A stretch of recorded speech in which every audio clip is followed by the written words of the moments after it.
আজিকালি মুখ্যমন্ত্ৰী ডাক্তৰ হিমন্ত বিশ্ব শৰ্মা বাংলাদেশীক খেদাত লাগিছে।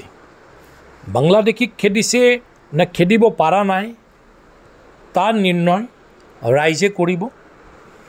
কিন্তু মুখ্যমন্ত্ৰী যোৱাবাৰ ইলেকশ্যনৰ আগতে মোগলক খেদা আৰম্ভ কৰিছিল।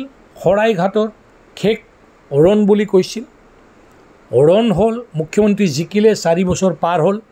এতিয়া মুখ্যমন্ত্ৰী বাংলাদেশী খেদা আৰম্ভ কৰিছে।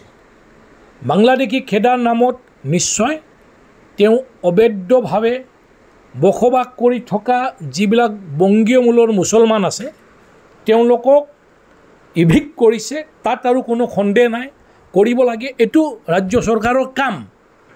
কিন্তু তেওঁলোকৰ ইভিকশ্যন কৰি ইভিক্ট কৰা মানুহবিলাকক আকৌ নতুন ঠাইত সংস্থাপন দি তাত 50,000 টকাকৈ তেওঁলোকক আকৌ নতুন ঘৰ সাজিবলৈ দিয়া হৈছে। এইটো কি প্ৰমাণ কৰে যে যিবিলাক মানুহক খেদা হৈছে তেওঁলোকে ডেফিনেটলি বেদখলকাৰী, কিন্তু বাংলাদেশী নহয়, ভাৰতীয় নাগৰিক। যদি ভাৰতীয় নাগৰিক নহ'লহেঁতেন তেনেহ'লে মুখ্যমন্ত্ৰী তেওঁক কিয় সংস্থাপন দিলে হয়? ডেফিনেটলি তেওঁলোকে বাংলাদেশী নহয়। আৰু যদি বাংলাদেশী আছে সংস্থাপন দিব নালাগে, তেওঁলোকক পুছবেক কৰিব লাগে। যেনেকৈ মুখ্যমন্ত্ৰী ডাঙৰ ডাঙৰ কথা কৈছে যে আমি পুছবেক কৰিছোঁ।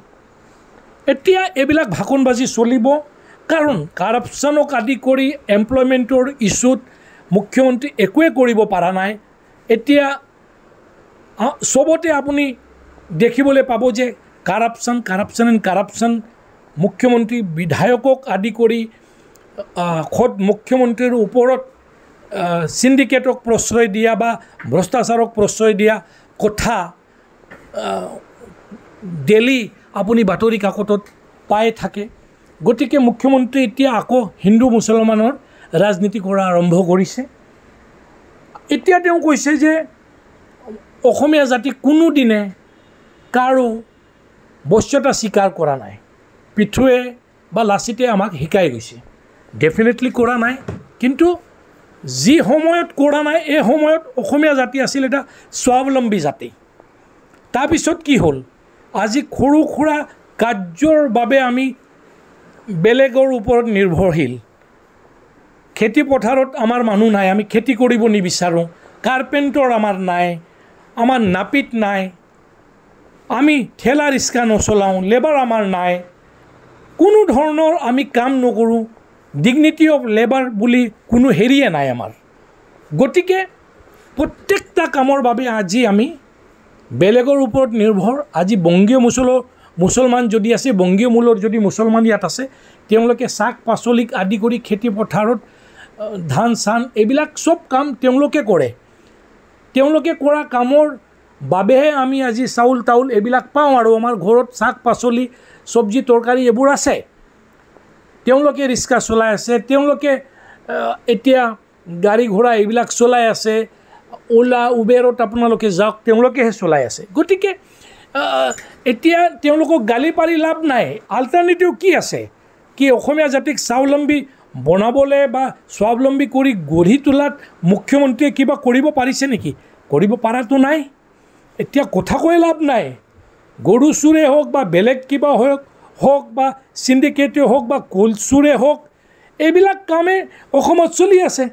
গতিকে এইটো কথা অকল কৈ থাকিলে আৰু খালী ভাষণবাজিত জাতিৰ কল্যাণ সম্ভৱ হ'ব, তাত মোৰ ডাউট আছে।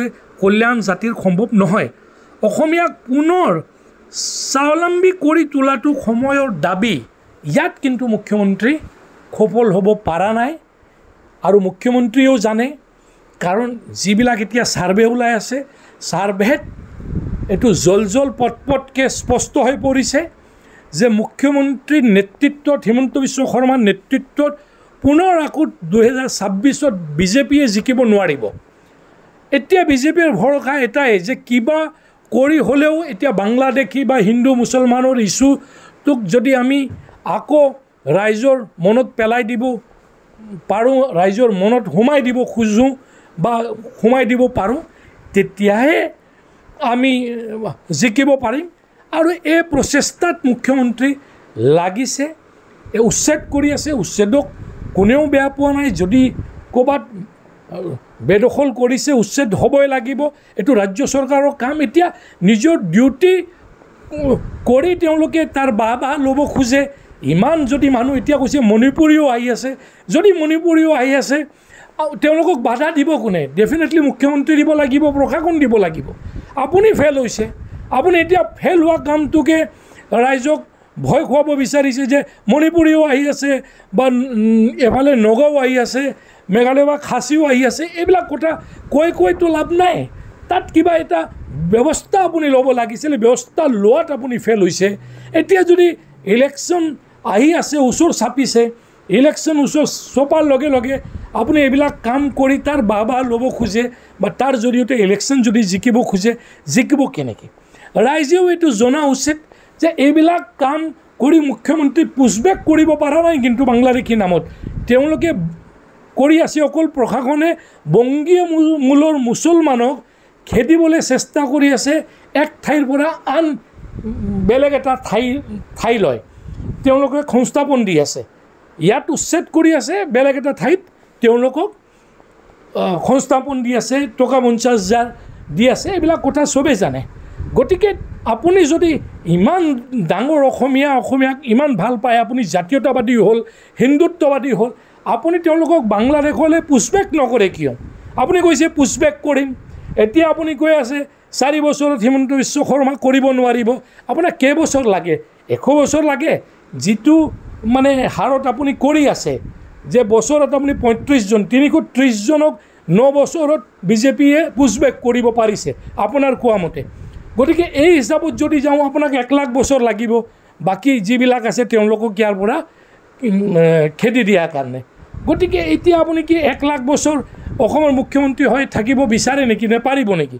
গতিকে এইবিলাক অবাস্তৱ কথা কৈ লাভ নাই। মুখ্যমন্ত্ৰী নিজে এইবিলাক স্বীকাৰ কৰিব লাগে যে তেওঁ এতিয়া ফেইল হৈছে। যিবিলাক প্ৰতিশ্ৰুতি দিছে, মোদীয়েও দিছে, সোণোৱালেও দিছে, আপুনিও দিছে। গতিকে অসমক আপোনালোকে বাংলাদেশী মুক্ত অসম গঢ়িব পৰা নাই। আপোনালোকে তাত ফেইল হৈছে। আপোনালোকৰ কোনো প্লেনিং নাই। অকল আপুনি এইবিলাক উচ্চতনি লগাই হিন্দু মুছলমান এইবিলাক কথা কৈ মেৰুকৰণ কৰি, ধৰ্মীয় মেৰুকৰণ কৰি আপোনালোকে এই নিৰ্বাচনী বৈতৰণি পাৰ হ'ব বিচাৰে। কোনো ধৰণৰ ডেভেলপমেণ্টেল প্লেন নাই। অসম শিক্ষাৰ ক্ষেত্ৰতে হওক বা বেলেগ ক্ষেত্ৰতে হওক, আপুনি চাওক ইণ্ডিয়াত যদি আপুনি যিমান ৰাজ্য আছে তাত তলৰ পৰা 1 নম্বৰ 2 নম্বৰত অসম থাকে। গতিকে এইটো আপোনাৰ অৱস্থা। এতিয়া কি ক'ম? গতিকে আপোনাৰ মন্ত্ৰী বিধায়ক আপুনি জানে আৰু কেনেকৈ সদায় আপুনি নিজে কৈছে যে বহুত মন্ত্ৰী বিধায়কে এতিয়া টিকেট নাপায়। কিয় টিকেট নাপায়? কাৰণ আপুনিও জানে যে তেওঁলোকৰ ইমেজ বেয়া হৈছে, খুব বেয়া হৈছে। তেওঁলোকে থাকিলেতো আৰু জিকাৰ চান্স নাই, সেইকাৰণে সলনি কৰা হৈছে। ইমান যদি ভাল কাম কৰিছে বিজেপি চৰকাৰে, তেনেহ'লে মন্ত্ৰী বিধায়কক সলনি কৰা কোনো কাৰণে নাই। কৰিবলগীয়া হৈছে, তাৰ মানে ডেফিনেটলি তাত কিবা গণ্ডগোল আছে। গতিকে মুখ্যমন্ত্ৰী অকল কথা কৈ থাকিলে নহয়। এতিয়াতো সময়ো নাই চাগে, কিন্তু যিখিনি সময় বাচিছে তাতেও যদি আপুনি কিছু ভাল কাম কৰি যাব পাৰে, যাতে অসমীয়া জাতি আপোনাৰ স্মৰণ কৰে, আপোনাক সদায় মনত ৰাখে, এইখিনি কাম কৰিলেও ভাল। ধন্যবাদ, নমস্কাৰ, জয় আই অসম, ভাৰত মাতা কি জয়। চাই থাকক নৰ্থ ইষ্ট। তাক ছাবস্ক্ৰাইব কৰিবলৈ নাপাহৰিব। ধন্যবাদ।